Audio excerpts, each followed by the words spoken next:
Hey, my friend, this is Dave, and I'm filming this video because I want to talk to you briefly about a guy named James, and I'm actually looking at his picture here on Facebook.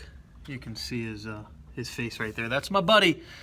And if you're looking at potentially buying something from James or working with James, then I would say, hey, jump on it, act on it. And here's why: is because there's a lot of people who know a lot of stuff on the internet. I mean, nowadays you can ask, Google pretty much anything, and you can learn a lot.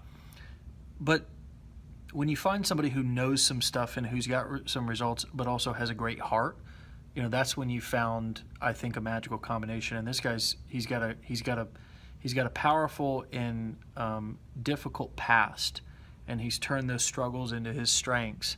And he went from a very difficult life growing up to now traveling the world and I think more importantly doing what he loves and helping a lot of people do it.